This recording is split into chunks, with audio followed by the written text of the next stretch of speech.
करेंगे तो सबको उससे कुछ न कुछ प्रेरणा मिलेगी। तो मैं अतीत में ले चलूंगी आप सभी को।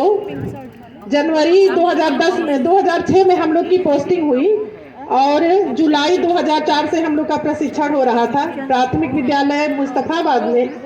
हम लोग लगभग 10 प्रशिक्षु थे मुस्तफाबाद में जब हम लोगों को वहां प्रशिक्षण के लिए भेजा गया।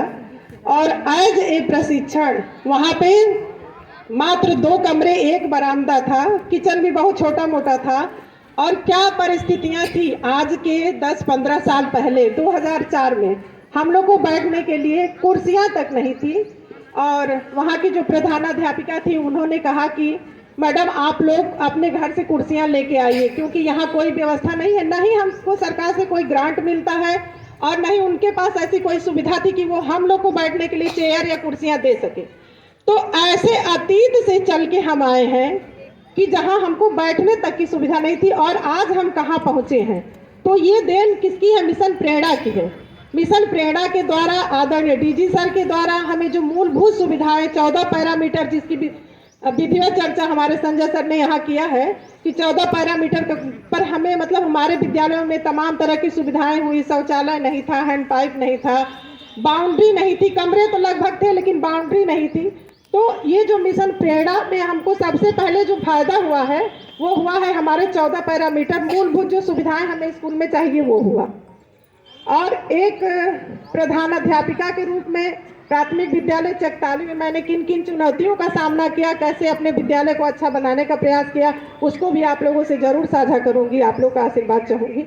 सबसे पहले तो मैं जब अपने विद्यालय में गई तो वहाँ मात्र 70 नामांकन था और बच्चे भी आते नहीं थे, क्योंकि पहले सुविधाएं भी नहीं थी और ऐसा नहीं था, शिक्षक तो थे पर्याप्त लेकिन कुछ ऐसा माहौल था, बच्चे भी, अभिभावकों का लगाव नहीं था, अभिभावक इतने उदासीन थे। जो थोड़े से अच्छे अभिभावक थे अपने बच्चों को कॉन्वेंट स्कूल में भेजते थे और अगर उनसे संपर्क करिए तो वो कहते थे कि आप लोग के यहाँ हमारे बच्चे नहीं जाएंगे।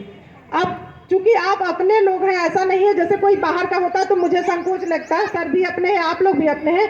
उनका सीधा सा फंडा था कि आप लोग के यहाँ पढ़ाई नहीं होती, ऐसा होता है वैसा होता है।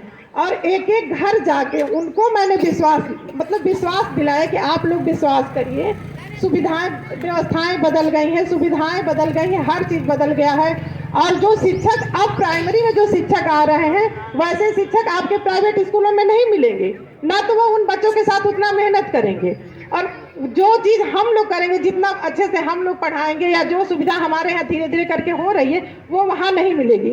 और इस क्रम में अब 1 साल 2 साल तीसरे साल जब मैं प्रयास करके एक एक घर गई तो एक गार्जियन ने कहा कि मैडम हम 1 साल के लिए आपके यहाँ बच्चों को भेजेंगे अपने, 1 साल में अगर वाकई हमारी बच्ची पढ़ने लग जाएगी, अच्छी हो जाएगी तो फिर हम अपने सारे बच्चों का नामांकन करा देंगे। 1 साल के लिए उन्होंने अपनी बच्ची का प्राइवेट स्कूल से नाम कटवा के हमारे यहाँ नाम एडमिशन करवा दिए और 1 साल बाद हमने उनका चैलेंज एक्सेप्ट किया कि 1 साल बाद आप अगर नहीं होगा, अगर हम लोग अच्छे से नहीं पढ़ाएंगे, अगर आपकी बच्ची नहीं पढ़ेगी तो आप निकाल ले जाइएगा।